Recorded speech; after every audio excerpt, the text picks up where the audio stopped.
Hi there, Year 10. So today we're going to be revising Gerald Croft from an Inspector Calls. Before we start, I'd like you to have a go at doing these 4 silent do now questions, 2 from A Christmas Carol and 2 from an Inspector Calls. Pause your screen now and have a go at these 4 questions. So let's go through the answers to these questions. So when Ebenezer Scrooge sees Marley's face upon the door knocker, he becomes very unnerved, he becomes rattled. We see emotion in Scrooge for the first time in the novella. Some things that Scrooge does that totally gives away the fact that he's rattled and unnerved. He checks through his room, sitting room, lumber room, all as they should be. He checks under the furniture. He double locks the door, which is not his custom. He walks the room and he says humbug. He tries to reassure himself that it's nonsense, it's not true. In stave 1, Scrooge asks, are there no prisons? To 2 charity collectors. They are described as portly gentlemen, and they are there on Christmas Eve in Scrooge's office asking for monetary donations to the poor. Moving now to an Inspector Calls. Burling fires Eva because he makes an example of her and the other ringleaders. Burling, as a capitalist factory owner, cannot have working class girls challenging his authority. So he makes an example of her and he fires her very publicly. So Priestley makes very clear that Inspector Goole is in some way supernatural.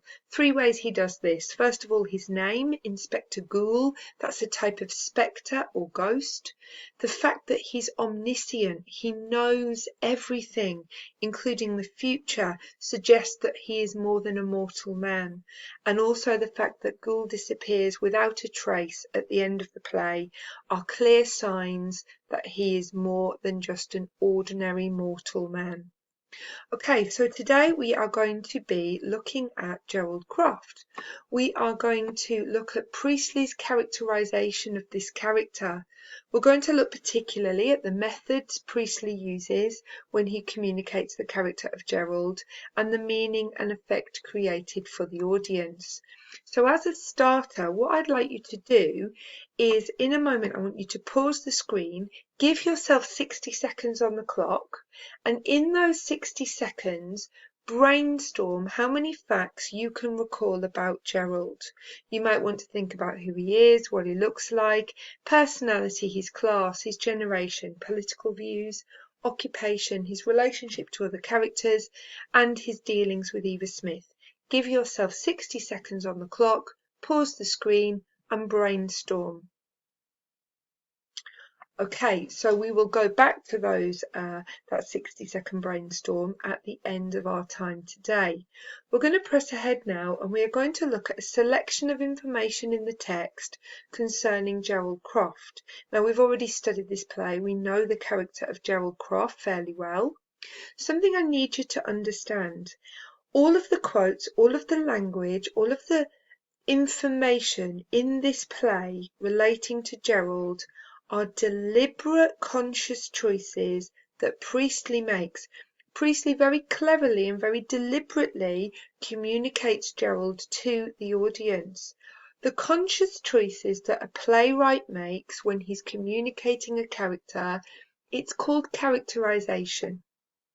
And as we look through these conscious choices, these deliberate choices made by Priestley, we are going to think, what impression of Gerald do the quotes paint?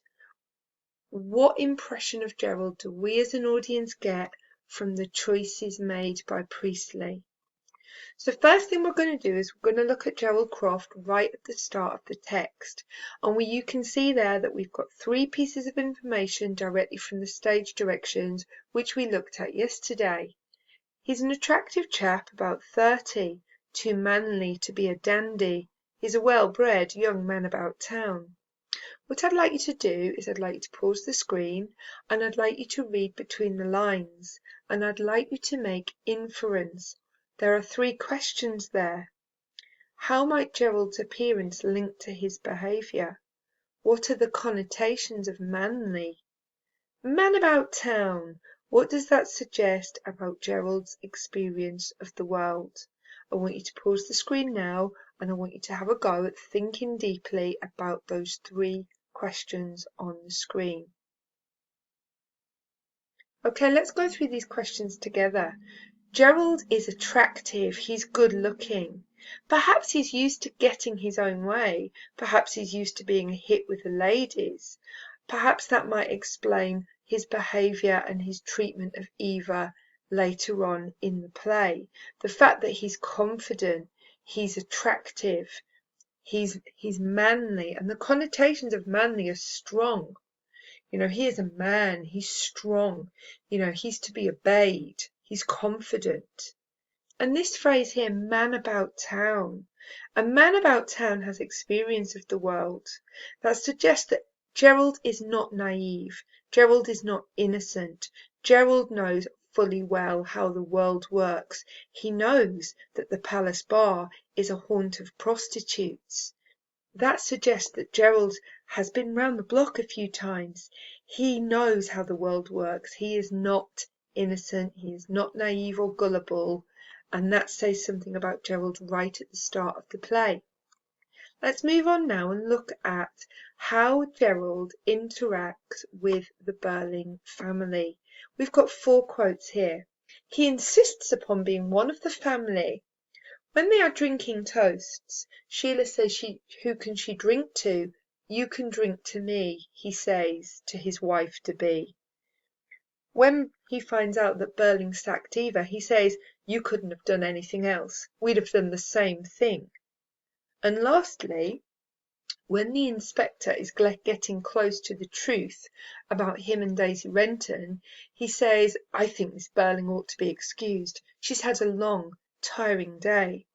We're going to read between the lines again. We've got 4 big thinking questions that we're going to consider in relation to this information and Gerald's behaviour towards the Burling family.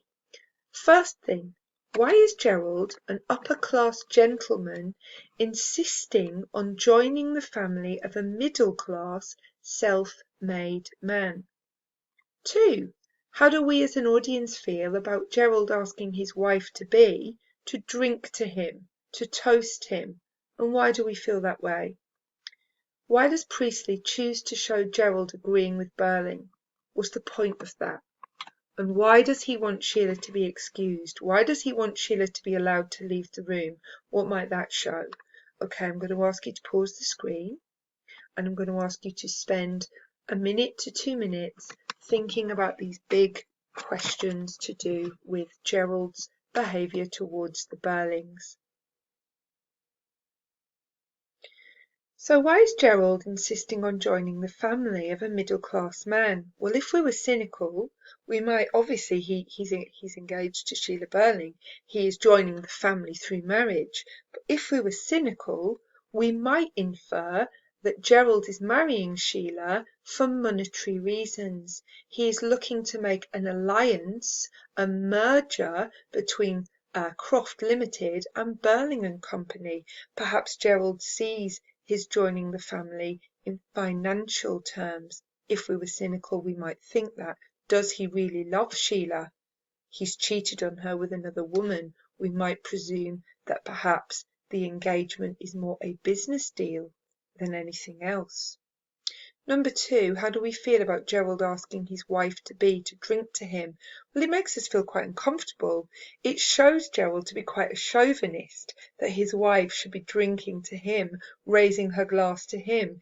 It's very arrogant, and it makes us question again whether Gerald might truly love and cherish Sheila. We have Gerald agreeing with Burling. You couldn't have done anything else. Here Priestley very cleverly is showing that Gerald and Burling think in the same way. They are both capitalists. They are both men of business. So we see here that Gerald and Burling are very similar. And obviously he wants Sheila to leave the room because he's uncomfortable.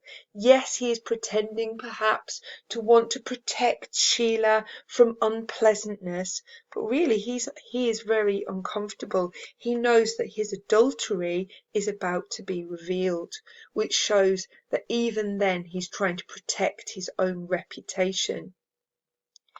And then we move on to Gerald Croft and his dealings with Daisy. We have got 12 quotes there, all from the time of the play where Gerald is faced with his dealings with Daisy Renton. He says, "Do you mind if I give myself a drink, Sheila?" "All right, I knew her, leave it at that. I happened to look in one night. It's a favourite haunt of women of the town. She gave me a glance that was nothing less than a cry for help. All she wanted was to talk, a little friendliness. I didn't install her there so I could make love to her. I became the most important person in her life. I didn't feel about her as she felt about me." Sheila says to him, "Oh, you were the wonderful fairy prince." Gerald says about the end of the affair, "I broke it off. I insisted on a parting gift of enough money to see her through to the end of the year. She didn't blame me at all. I wish to God she had now. I'm more upset by this business than I probably appear." I'd like you again to pause the screen, and I'd like you to think about, how do we think Gerald himself views his behaviour towards Eva? What's his own impression of the way he treated Eva or Daisy Renton? And how do we, the audience, view his treatment of Eva? Pause the screen now and consider those two questions. Okay, so at this point in the play, Gerald is trying to paint himself as the fairy prince. Sheila throws that term at him. He's trying to paint himself as the good guy. He helped her. She gave a cry for help. He gave her a place to live. So this is clearly the way that Gerald sees himself in his dealings with Eva. However, the truth comes out. I didn't install her there. That verb, install, he sees her as a commodity, something to be used. He gave her money at the end, enough to last her till the end of the year. Well, what about the rest of her life? There is a suggestion here, though, that Gerald is deeply upset by Eva's death. He has to leave the room because he's more upset by the business than he probably appears. So at this point in the play, we're very mixed in the way we see Eva. Yes, we can see that he's trying to paint himself as the fairy prince. We can see that probably his intentions are less honourable. He wanted to have sex with her. He wanted her to be in a place where he knew where to find her. He tried to pay her off at the end. But then we do see that he has to leave the room because he appears to be genuinely upset by Eva's death and perhaps the way he treated her. Let's now look at Gerald at the end of the play, because this is very different. At the end, when he returns, having supposedly left in the throes of remorse, he says, "That man wasn't a police officer. We've been had." "How do you know it's the same girl?" He caught me out. I gave myself away." He smiles when he thinks he's got away with it. "When I was out the house, I had time to cool off." "Everything's all right now, Sheila. What about this ring?" And I want you to think now, pause the screen and think about Gerald's behaviour here at the end of the play. What's his main objective here? What does he want to do? How does he feel now about the way he treated Eva? How do we view him at the end of the play? Pause the screen now and give this consideration. To answer the end, I'm going to ask you to pause this screen and look at this key learning information for our books. We can see here Gerald at the start, an easygoing, upper-class man, well-bred, showing his allegiance to Burling. He's a chauvinist. He sees women as the gentler sex.